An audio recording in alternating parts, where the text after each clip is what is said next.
Hi there, today I'm going to go through OCR's A-Level Physics A Modelling Physics paper from October 2020, and I'm just going to go through the multiple choice part because the mark schemes that are available don't usually explain those parts to you.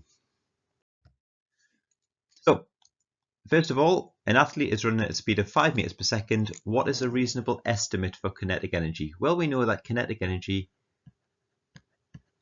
is given by that equation, half mv squared. And so what we need to think about is what's a typical mass of an athlete. Well, probably somewhere between 50 and 100 kilograms is typical. So let's see what happens if we use 100 kilograms. That would be quite a heavy athlete. Half times 100 times 5 squared, and that gives 1,250. So what's the closest value to that? About 900 joules. So C is the correct answer there. Question 2. Which pair of quantities have the same SI base units? Well, let's think about all the units that we've got here. So we've got force, which is measured in newtons. Strain, well, that's the extension divided by the length. So that is actually dimensionless. Okay, so it doesn't have any units. Force, newtons again. Stress is measured in pascals. And so is pressure. So this third one is the correct one. Pressure and stress, so C is right. The last one is strain again, which has no units, and upthrust, which is again a force. Question 3. A tennis ball is hit with a racket. The force applied by the racket on the ball is F. The ball has a vertical path through the air. Which statement is correct when the ball is at its maximum height? Well, I don't know why they've put that in bold really, because it applies at all points. Okay, so the ball, as it's moving through the air, always experiences a downward acceleration. So the correct answer is A straight away. We don't need to worry about the other ones. Okay, that's true everywhere because of gravity. Okay, so this one is about damped oscillations next. So you're given a graph there with the amplitude against frequency, but what you should know about is how that graph looks for different levels of damping. So basically it has its largest peak like that when there's no damping at all, and as damping increases, then what happens to the graph is the peak becomes shallower and also shifts to a lower frequency than the natural frequency. So this direction here, indicated by the arrow, is the direction of increased damping.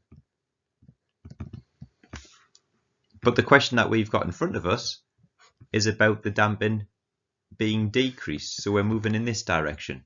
So we need to identify which statement is correct. So first of all, the amplitude of the oscillations at any frequency decreases.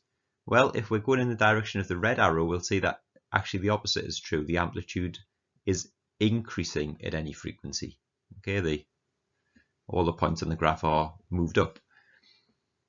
2, the maximum amplitude occurs at a lower frequency. Well, we can see if we follow the red arrow, what's happening is these peaks are actually shifting to the right. So that's not true either. So that only leaves 3. And what we can see is that as the peak is becoming taller, it's also becoming thinner. Okay, so that is true. So the answer is C, only 3. Okay, next one about gravitational force between two objects. So first of all, let's write down the expression that we have for gravitational force. So the gravitational constant times the mass of one object, so they're called x and y here, divided by the distance between them squared. It's an inverse square law. So we're told that the distance between x and y is halved. So if we had an extra factor of a half in here, then that would be a half squared. So the force would go up by a factor of 4. Okay, if we divide by a quarter more than we had before, then it's the same as multiplying by 4. However, that's not the only thing that's happened, because we're also told that the mass of x increases. So this is going up too. So therefore, F2 must be more than 4 times bigger than it was originally. And that's choice B.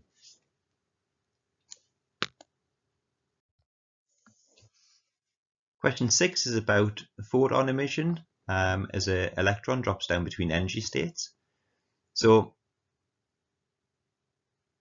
it's dropping down from minus 1.36 times 10 to the minus 19 joules down to minus 5.44 times 10 to the minus 19 joules. What's the wavelength? Well, we know that the change in energy as it drops down from one level to the other is hc over lambda. So lambda, which we're looking for, the wavelength, must be hc divided by the change in energy. So 6.6 times 10 to the minus 34 times 3 times 10 to the 8 divided by the change in energy. So that's minus 1.36 minus 5.44 times 10 to the minus 19 joules. And if you put all that together, you get 4.88 times 10 to the minus 7, which is the same as writing 488 nanometers. Question 7 is about the Hubble constant. So it has a value of 73.5 kilometers per second per megaparsec. So we need to convert this just into units of per second. So how do we do that? Well, first of all, we need to go to our data sheet and find out how many meters in a megaparsec. And a parsec is a big unit. It's 3.1 times 10 to the 16 meters. So a megaparsec, mega means 10 to the 6. So this is 3.1 times 10 to the 16 times another 10 to the 6 meters. So very, very large distance. So to convert, we've got 73.5 kilometers per second per megaparsec. Kilo means 1,000, so we multiply by 1,000. So 73.5 times 10 to the 3. And then because it's per megaparsec, we need to divide by the number of meters in a megaparsec. So we divide by 3.1 times 10 to the 22 if we combine these powers. And if you do that, you get 2.37 times 10 to the minus 18. So to two significant figures, option B is the correct one.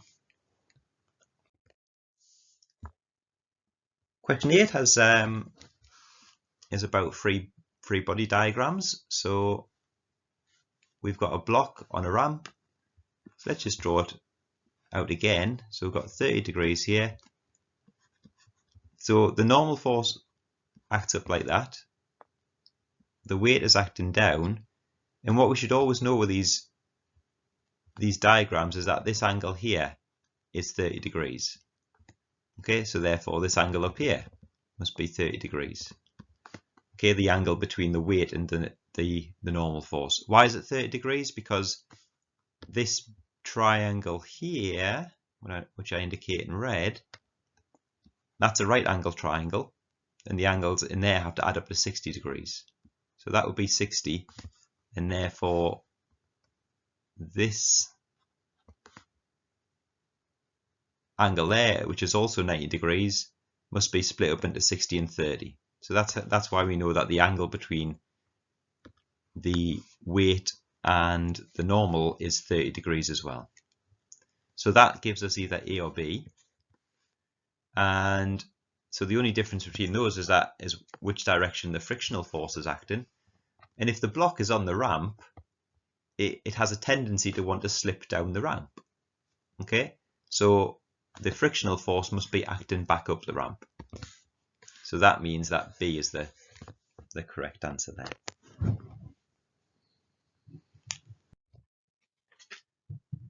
Okay, next one is about diffraction. And it's about diffraction grating. So the formula of interest is going to be this one. N lambda is equal to D sine theta. We're going to have to use that. And the question is, what is the total number of bright spots that can be observed in the diffraction pattern? The total number. Okay. Now the total number is limited by the angle here. Okay. We know that sine theta must be less than 1. Okay. The sine function does that. It goes between 1 and -1. So it can't be bigger than 1. So if we rearrange this equation for sine theta, we get n lambda over d is sine theta, so that must be less than 1 as well. And then, so n must be less than the distance between the slits divided by the wavelength. So if we put those values in, 3.3 times 10 to the -6 for d, divided by 640 times 10 to the -9 for lambda, we get about 5.15. Okay, but n is the number of the order of the line, of the spots, of the fringes, and that has to be an integer. So therefore n is equal to 5. Okay, and you may get to that point in the exam and just go and circle 5, but think about what this actually means. So as the light passes through the diffraction grating, we get a 0th order spot there, and then we get 1, 2, 3, 4, 5 either side of it. So we've got the middle order 1 plus 5 above plus 5 below, so the total number is 11. There are 11 spots in total.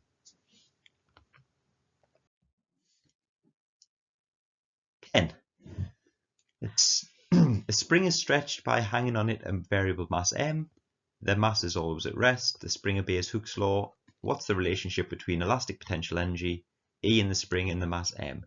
Well, the elastic potential energy is given by a half the spring constant times the extension squared.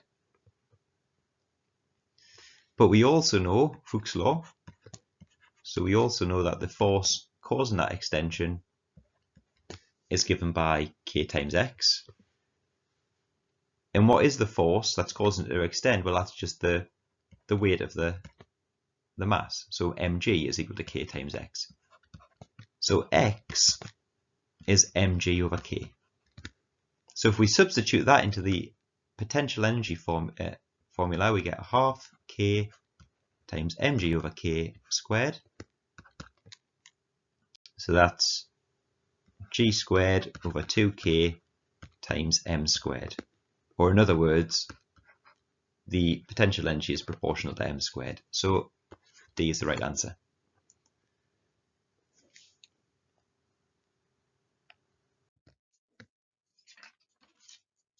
Okay, going back to large astronomical units again. We just need to work out which of these is the follower, so we need to convert a few of these. So the first one is just given in terms of meters. So let's try the next one, 1.91 parsecs. Well, from our data sheet again, that's 1.91 times 3 times 10 to the 16, which gives about 5.9 times 10 to the 16. So we've got a new leader. Okay, so it's not A. Is 3.42 light years even bigger? So 3.42 times the number of meters in a light year, which is 9.5 times 10 to the 15. And that gives about 3.3 times 10 to the 16. So no, that's not bigger than our previous best. And the last one, 593 astronomical units. Well, that, an astronomical unit is much smaller than these other units. So even if there's 593 of them, you can't imagine that's going to be the right answer. An astronomical unit is the distance from the Earth to the Sun. And we know that light takes about 8 minutes to get here. So 593 lots of 8 minutes is not going to be anywhere near a year. But let's put it in. So 593 multiplied by the distance from the Earth to the Sun, which is 1.5 times 10 to the 11 meters. So it's that many meters. So that's not as expected, nowhere near as big as the other ones. So B is the biggest. Okay, an oscillator undergoing simple harmonic motion. So for example, a mass bouncing up and down on a spring. Okay. And which graph of kinetic energy against displacement is correct? Well, if it's undergoing simple harmonic motion and it's slowing down, then speeding up, then slowing down, then speeding up. So A can't be right. It can't have a constant kinetic energy. In particular, there are 2 points at the end of its motion where it stops. So at those points, it must have 0 kinetic energy. So that means that it must be B or D. Okay, so because of these points here. So when it gets full, so just to say that again, when the spring is fully extended, it stops before it starts to go back the other way. Now, is it a constant increase to that point or not? Well, what we also know is that when the spring is fully extended, then it has the biggest amount of force pulling it back. The tension in the spring is the biggest. We know that for a simple harmonic oscillator, that the acceleration is proportional and in the opposite direction to the displacement. So when it's at its largest displacement, the acceleration is the biggest. So that must be B, because what we can see is that the kinetic energy is increasing the fastest. So that must be because it's accelerating the most at that point. Okay, so B is the correct one. 13. We've got an equation there for the Young's modulus of a material. I'll write it a bit bigger because it might be hard to see there. So 4F over epsilon pi times d squared. And we're given some information in the table about uncertainties in those measurements. So what is the percentage uncertainty in E? Well, how do we combine errors? What we do is we just add them together. So the uncertainty in E is going to be 5.3 because of F, plus 1.2% because of the error in the strain. And then d squared, remember, is the same as writing d times d. So we've got to add the error to that, the uncertainty to that, twice. So 1.0 plus another 1.0.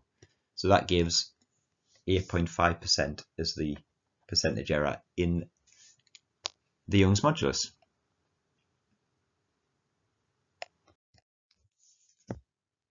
Okay. Velocity against time for 4 objects are shown below. It's a little bit hard to see here. Which object travels the greatest distance between t equals 0 and t equals t? Well, we know first of all that the distance is equal to the area under a velocity time graph. So basically between 0 and t, what we're looking for is which one of these has the greatest area underneath it. And just by looking at the shapes underneath, so A looks a bit like that. B is a shallower triangle, but a bit bigger like that. C starts off as high as B, but doesn't go down as far, so that's more like that for C. And D is just this small rectangle at the bottom. So just sort of by eye, you can probably spot that C has the biggest area. So that's the correct one. And the last question on this paper, a nice easy one hopefully to finish, because it's just about facts about kinetic theory model. So if you revise these, then you might be able to get this quite quickly. So the kinetic theory of matter describes the behavior of particles in a gas. Which of these assumptions is not correct? So A, the collisions of particles with each other and the container walls are perfectly inelastic. Well, straight away we spot that that is not correct. It's in fact the opposite. Okay, so the assumption of the model is that when a particle hits the wall, so it's traveling at a speed v, that it moves away at a speed v as well. So that would mean that its kinetic energy beforehand would be a half mv squared, and afterwards would also be a half mv squared. Even though it's moving at minus v, when you square it, you still get the same value. And if the kinetic energy is the same, then that's a perfectly elastic collision. A perfectly inelastic one is where the two things that collide coalesce, stick together. Okay, and the particle is not sticking to the wall, it's bouncing off it. Okay, so 15A, that's the final answer on the paper. So if you've enjoyed this video and found it helpful, please like and subscribe to my channel. And if you are interested in one-to-one tuition on A-level physics or A-level maths, then please visit my website www.physicsmathstuition.com and I'll get you set up. Okay, thanks for listening.